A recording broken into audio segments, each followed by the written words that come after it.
नमस्कार दोस्तों, चलिए जानते हैं उत्तर प्रदेश की 25 फटाफट बड़ी खबरों को सिर्फ 10 मिनट में। लेकिन इससे पहले आप इस वीडियो को कहां से देख रहे हैं, कमेंट में बताना बिल्कुल ना भूलें।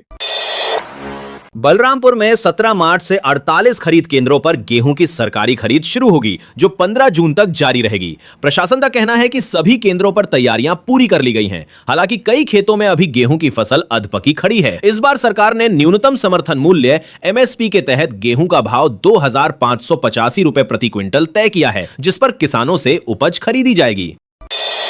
उत्तर प्रदेश में योगी आदित्यनाथ सरकार कृषि व्यवस्था को डिजिटल और पारदर्शी बनाने के लिए एग्रीटेक मिशन पर काम कर रही है। इसके तहत डिजिटल क्रॉप सर्वे और फार्मर रजिस्ट्री अभियान चलाया जा रहा है। इस पहल के तहत खरीफ और रबी सीजन में लाखों भूखंडों का डिजिटल सर्वे किया गया है, जबकि करोड़ों किसानों का पंजीकरण भी किया जा चुका है। सरकार का कहना है कि इससे किसानों को सरकारी योजनाओं से सीधे जोड़ा जा सकेगा और कृषि से जुड़े आंकड़ों के आधार पर नीतियां बनाना आसान होगा। इस व्यवस्था से कृषि क्षेत्र में पारदर्शिता बढ़ेगी और योजनाओं का लाभ सही किसानों तक पहुंचाने में मदद मिलेगी।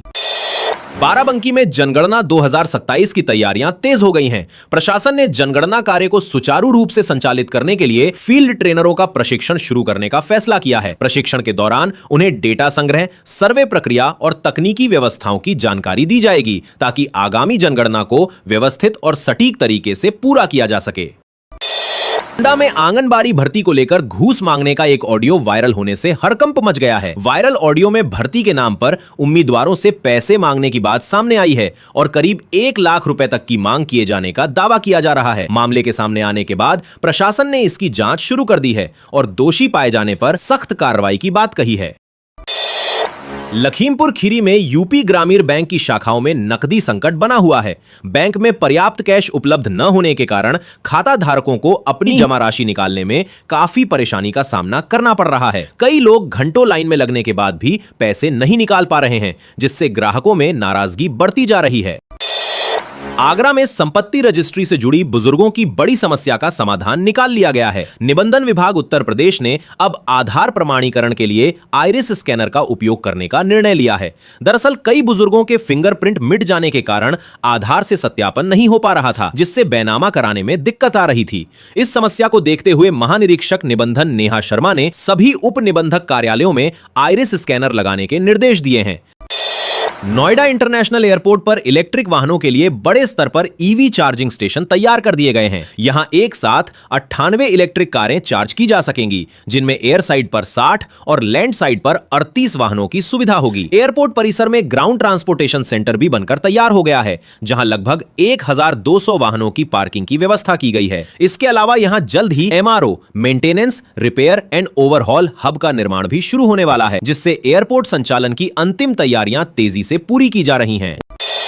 बहराइच में जनगणना 2027 की तैयारियां तेज हो गई हैं। इस प्रक्रिया में शिक्षकों की भी ड्यूटी लगाई जाएगी। अधिकारियों के प्रशिक्षण के बाद अब गणना कर्मियों को प्रशिक्षित किया जाएगा, जिनमें मुख्य रूप से शिक्षक शामिल होंगे। प्रशासन के अनुसार एक गणना कर्मी को लगभग 800 लोगों की आबादी की गणना की गणमी दी जाएगी, ताकि जनगणना का कार्य व्यवस्थित और सटीक तरीके से पूरा किया जा सके।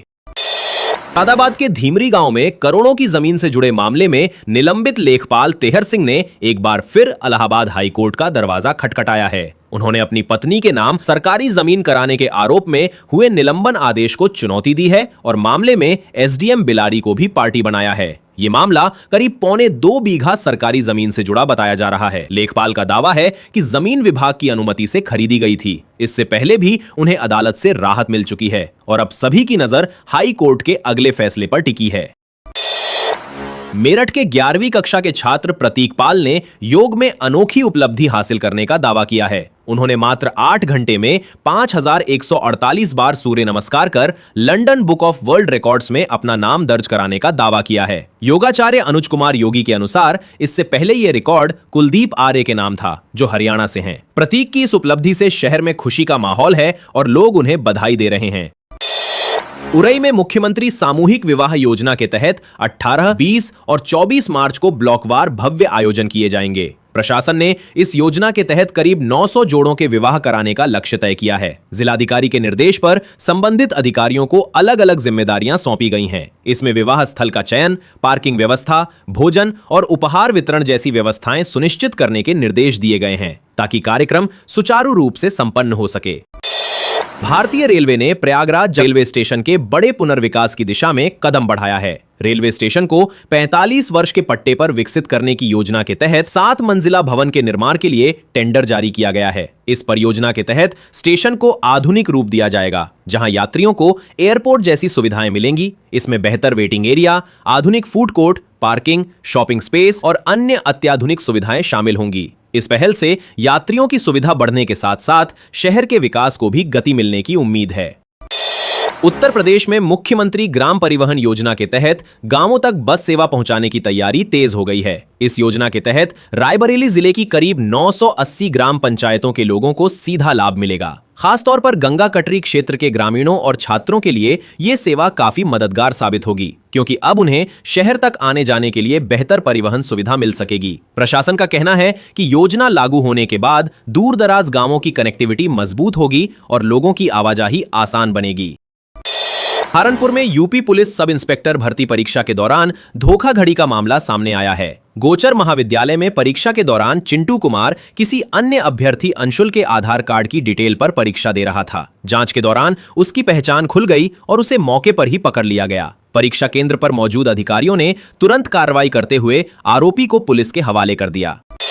लखनऊ के लखनऊ रेलवे स्टेशन क्षेत्र में ट्रैफिक जाम की समस्या से राहत दिलाने के लिए नया मास्टर प्लान तैयार किया जा रहा है। इस योजना के तहत स्टेशन के आसपास यातायात व्यवस्था को बेहतर बनाने, पार्किंग की सुविधा बढ़ाने और प्रवेश निकास मार्गों को व्यवस्थित करने पर काम किया जाएगा। अधिकारियों के अनुसार मास्टर प्लान लागू होने के बाद स्टेशन के बाहर लगने वाले जाम में काफी कमी आएगी और यात्रियों को आने जाने में ज्यादा सुविधा मिलेगी।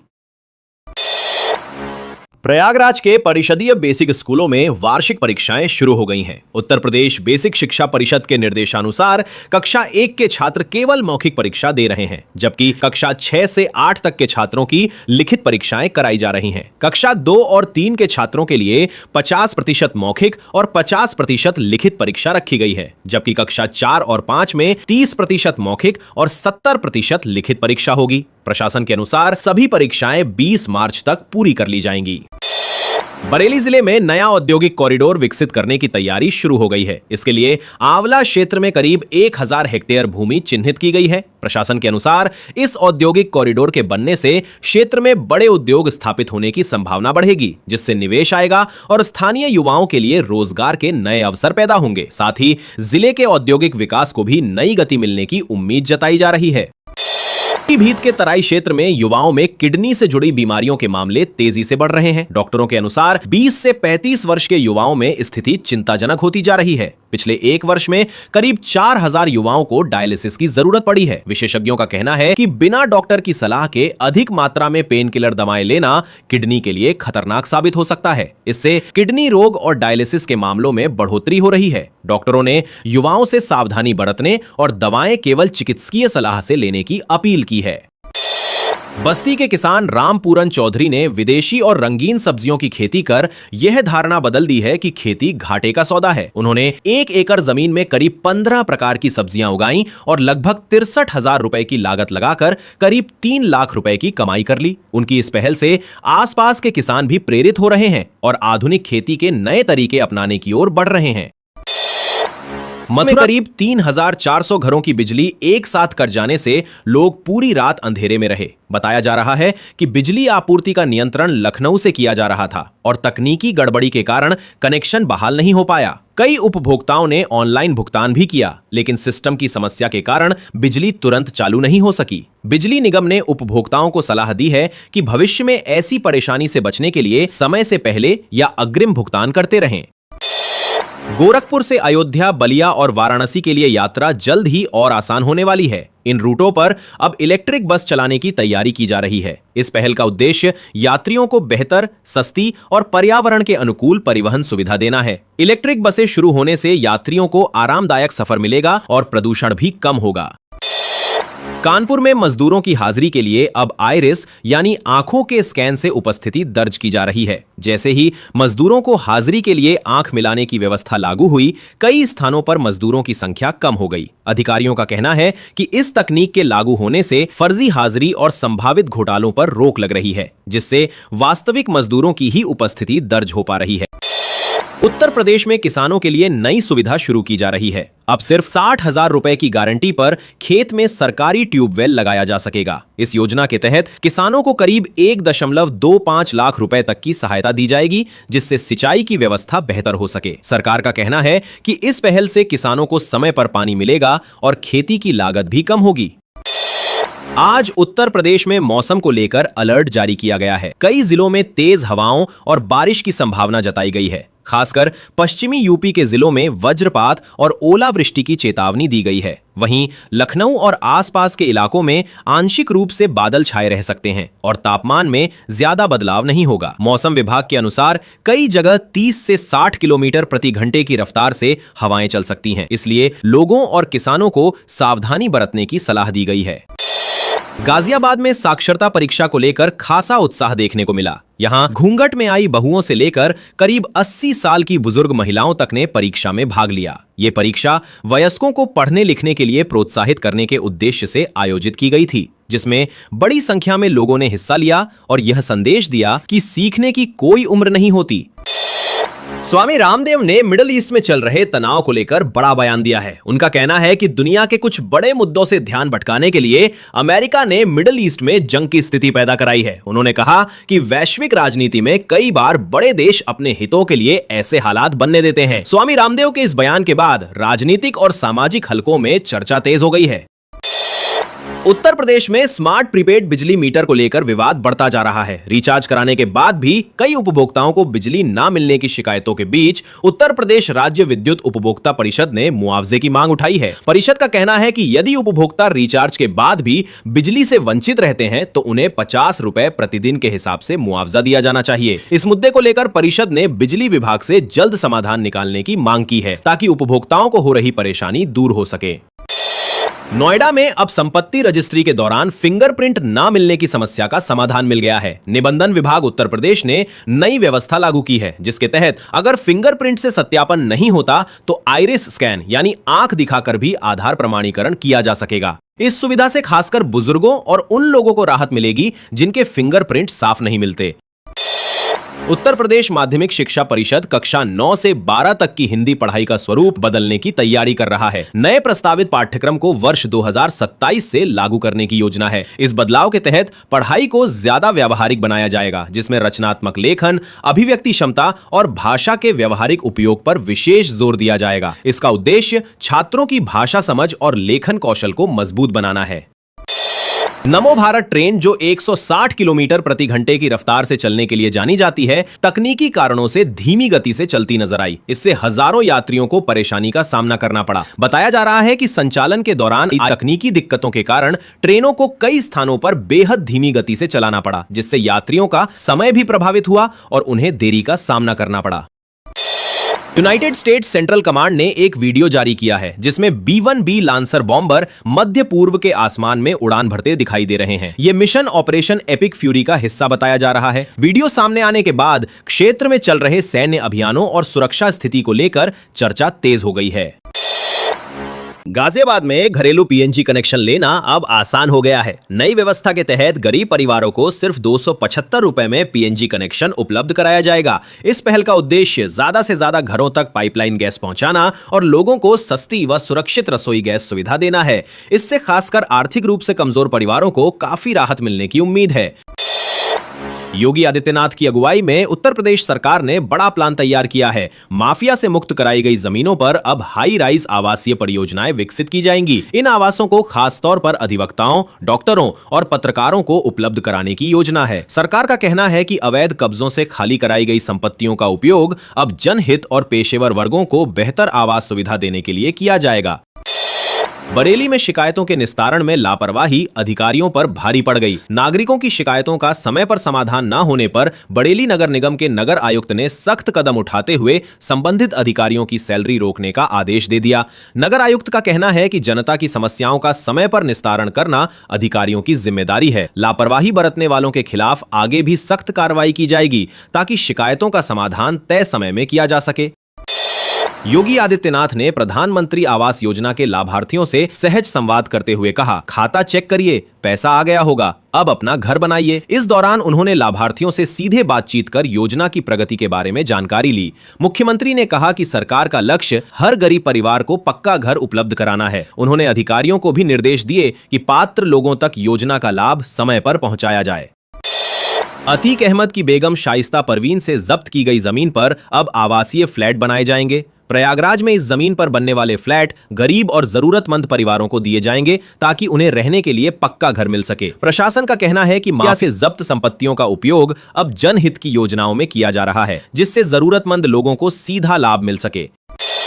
योगी आदित्यनाथ ने प्रधानमंत्री आवास योजना शहरी 2.0 के तहत बड़ी पहल करते हुए करीब 90,000 लाभार्थियों के खातों में 900 करोड़ रुपए की धनराशि हस्तांतरित की। इस योजना का उद्देश्य शहरी गरीबों को पक्का घर उपलब्ध कराना है। गाजीपुर जिले में भी इस योजना का लाभ मिला है, जहां 177 लाभार्थियों को पहली किस्त के रूप में 1-1 लाख रुपए उनके बैंक खातों में भेजे गए हैं। इससे लाभार्थियों को अपने घर के निर्माण की शुरुआत करने में मदद मिलेगी।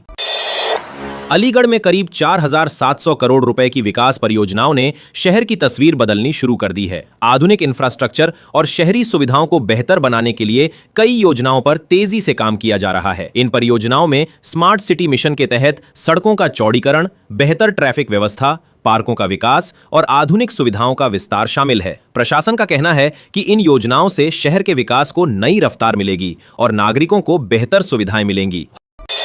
प्रधानमंत्री आवास योजना शहरी के तहत 600 शहरी लाभार्थियों को पहली किस्त जारी कर दी गई है। सरकार ने उनके बैंक खातों में कुल करीब 6 करोड़ रुपए की धनराशि भेजी है ताकि वे अपने पक्के घर के निर्माण की शुरुआत कर सकें। अधिकारियों के अनुसार योजना का उद्देश्य शहरी क्षेत्रों के गरीब और जरूरतमंद परिवारों को पक्का मकान उपलब्ध कराना है। पहली किस्त मिलने से लाभार्थियों को घर बनाने की प्रक्रिया शुरू करने में मदद मिलेगी। उत्तर प्रदेश माध्यमिक शिक्षा परिषद ने अंग्रेजी विषय के प्रश्न पत्र का स्वरूप बदलने की तैयारी शुरू कर दी है। यह बदलाव राष्ट्रीय शिक्षा नीति 2020 के तहत किया जाएगा। नए पैटर्न में रटने के बजाय समझ, विश्लेषण और भाषा के व्यावहारिक उपयोग पर ज्यादा जोर दिया जाएगा। इससे छात्रों की पढ़ने समझने की क्षमता, लेखन कौशल और अभिव्यक्ति बेहतर बनाने पर ध्यान दिया जाएगा। नोएडा में डूब क्षेत्र की जमीनों की रजिस्ट्री को लेकर बड़ा घोटाला सामने आया है। जांच में पता चला है कि गलत और फर्जी पैन कार्ड का इस्तेमाल कर करीब 3,035 करोड़ रुपए का लेन देन किया गया। बताया जा रहा है कि डूब क्षेत्र की जमीनों की खरीद फरोख्त में नियमों को दरकिनार कर फर्जी दस्तावेजों के जरिए रजिस्ट्री कराई गई। मामला सामने आने के बाद प्रशासन और जांच एजेंसियों ने पूरे प्रकरण की जांच शुरू कर दी है और संबंधित लोगों की भूमिका की पड़ताल की जा रही है। बिजनौर में घरेलू विवाद का एक अनोखा मामला सामने आया है। यहां एक महिला को एलपीजी सिलेंडर नहीं मिला तो वो नाराज होकर मायके चली गई। महिला का कहना है कि वो अब लकड़ी और उपलों से खाना नहीं बना सकती, इसलिए घर में गैस सिलेंडर की व्यवस्था होनी चाहिए। बताया जा रहा है कि इसी बात को लेकर पति पत्नी के बीच विवाद बढ़ गया, जिसके बाद महिला गुस्से में अपना घर छोड़कर मायके चली गई। फिलहाल परिवार के लोग दोनों को समझाने की कोशिश कर रहे हैं। उत्तर प्रदेश में योगी आदित्यनाथ सरकार के दौरान गांव में डिजिटल बैंकिंग को बढ़ावा मिला है। ग्रामीण क्षेत्रों में काम कर रही बीसी सखी योजना की महिलाओं ने अब तक करीब 45,000 करोड़ रुपए का लेन देन कराया है। इस पहल से करीब 40,000 महिलाएं आत्मनिर्भर बनी हैं। बीसी सखियां गांव-गांव जाकर लोगों को बैंकिंग सेवाएं उपलब्ध करा रही हैं, जिससे ग्रामीणों को पैसे जमा करने, निकालने और अन्य वित्तीय सेवाओं के लिए बैंक जाने की जरूरत कम हो गई है। प्रधानमंत्री आवास योजना शहरी के तहत 600 शहरी लाभार्थियों को योजना की पहली किस्त जारी कर दी गई है। सरकार ने लाभार्थियों के बैंक खातों में कुल करीब 6 करोड़ रुपए की धनराशि ट्रांसफर की है, जिससे वे अपने पक्के घर के निर्माण का काम शुरू कर सकें। इस योजना का उद्देश्य शहरी क्षेत्रों के गरीब और जरूरतमंद परिवारों को आवास उपलब्ध कराना है। उत्तर प्रदेश माध्यमिक शिक्षा परिषद की बोर्ड परीक्षाओं के मूल्यांकन में नई व्यवस्था लागू की गई है। इसके तहत डीएचई डिप्टी हेड एग्जामिनर 20 उत्तर पुस्तिकाओं की विशेष रूप से जांच करेंगे। साथ ही वे एक आदर्श उत्तर पुस्तिका लिखकर उस पर हस्ताक्षर भी करेंगे, ताकि बाकी परीक्षकों को कॉपी जांचने का सही तरीका और मानक समझ में आ सके। इस व्यवस्था का उद्देश्य मूल्यांकन प्रक्रिया को अधिक पारदर्शी और एकरूप बनाना है। सुल्तानपुर में पेयजल व्यवस्था सुधारने के लिए नई पाइपलाइन बिछाने की तैयारी की जा रही है। इस परियोजना के पूरा होने के बाद करीब 2000 लोगों को घरों में टोटी से पानी मिलने लगेगा। प्रशासन का कहना है कि इससे क्षेत्र में साफ और नियमित पानी की आपूर्ति सुनिश्चित होगी और लोगों को पानी के लिए होने वाली परेशानियों से राहत मिलेगी। गढ़मुक्तेश्वर में पंडितों ने घोषणा की है कि चैत्र नवरात्रि 19 मार्च से शुरू होगी। इस वर्ष माता दुर्गा डोली में सवार होकर आ रही हैं। घट स्थापना का शुभ मुहूर्त प्रातः 6:54 से 8:05 तक रहेगा, जबकि अभिजीत मुहूर्त दोपहर 12:11 से 12:59 तक बताया गया है। नवरात्र के पहले दिन मां शैलपुत्री की पूजा की जाएगी, जिन्हें स्थिरता और शक्ति का प्रतीक माना जाता है। भक्त विधि विधान से पूजा कर मंत्र जाप करते हैं और मां से सुख समृद्धि की कामना करते हैं। मुरादाबाद के कुंदरकी क्षेत्र में सरकारी नौकरी दिलाने के नाम पर ठगी का मामला सामने आया है। पीड़ित डालचंद्र से आरोपियों ने उसके बेटे को नौकरी दिलाने का झांसा देकर 10,80,000 रुपए ठग लिए। जब बेटे को नौकरी नहीं मिली और पीड़ित ने अपने पैसे वापस मांगे तो आरोपियों ने उसे जान से मारने की धमकी दे दी। शिकायत मिलने के बाद पुलिस ने मामले की जांच शुरू कर दी है और आरोपियों के खिलाफ कार्रवाई की तैयारी की जा रही है। स्टेट बैंक ऑफ इंडिया से जुड़ी हेल्थ इंश्योरेंस पॉलिसियों में ठगी का मामला सामने आया है। जांच में पता चला कि कुछ लोगों ने मरीजों को अस्पताल में भर्ती किए बिना ही फर्जी कागज तैयार कर बीमा क्लेम जमा कर दिए। इस तरह कई फर्जी क्लेम दाखिल कर रकम निकालने की कोशिश की गई। मामला उजागर होने के बाद संबंधित एजेंसियों ने जांच शुरू कर दी है और पूरे नेटवर्क की पड़ताल की जा रही है। अधिकारियों का कहना है कि दोषियों के खिलाफ सख्त कार्रवाई की जाएगी, ताकि भविष्य में ऐसी धोखाधड़ी रोकी जा सके। उत्तर प्रदेश में किसान फसल बचाने के लिए अनोखे तरीके अपना रहे हैं। कई इलाकों में किसान भालू की तरह वेशभूषा पहनकर खेतों में घूम रहे हैं, ताकि जंगली जानवर फसलों के पास ना आए। किसानों का कहना है कि नीलगाय और अन्य जंगली जानवर अक्सर खेतों में घुसकर फसल खराब कर देते हैं, इसलिए उन्हें यह तरीका अपनाना पड़ रहा है। इस जुगाड़ से जानवर डरकर खेतों से दूर भाग जाते हैं और फसल को नुकसान कम होता है। अयोध्या एक बार फिर ऐतिहासिक पल की साक्षी बनने जा रही है। 19 मार्च को राम मंदिर अयोध्या में भारत की राष्ट्रपति द्रौपदी मुर्मू द्वारा श्री राम यंत्र की स्थापना की जाएगी। इस अवसर को भव्य बनाने के लिए प्रशासन ने विशेष तैयारियां शुरू कर दी हैं, जिसमें मंदिर परिसर की साफ सफाई, सजावट और सुरक्षा व्यवस्था पर खास ध्यान दिया जा रहा है। झांसी में ठगी का हैरान करने वाला मामला सामने आया है। कुछ लोगों ने तांत्रिक बनकर एक बीमार महिला को ठीक करने का दावा किया और सोने के सिक्कों से भरा कलश दिखाकर परिवार को झांसे में ले लिया। इसके बाद कथित पूजा पाठ के नाम पर करीब 15 लाख रुपए ले लिए और मौके से फरार हो गए। घटना के बाद पीड़ित परिवार ने पुलिस में शिकायत दर्ज कराई है और पुलिस आरोपियों की तलाश में जुटी हुई है। योगी आदित्यनाथ ने कहा है कि उत्तर प्रदेश में माफिया से मुक्त कराई गई जमीनों का उपयोग अब जनहित में किया जाएगा। इन जमीनों पर शिक्षक और वकीलों के लिए आवास बनाए जाएंगे। इसके लिए करीब 900 करोड़ रुपए जारी किए गए हैं। मुख्यमंत्री ने कहा कि अवैध कब्जा करने वाले माफिया से जमीन खाली कराकर उस पर आम लोगों के लिए योजनाएं चलाई जा रही हैं और कानून तोड़ने वालों को इसका खामियाजा भी भुगतना पड़ेगा।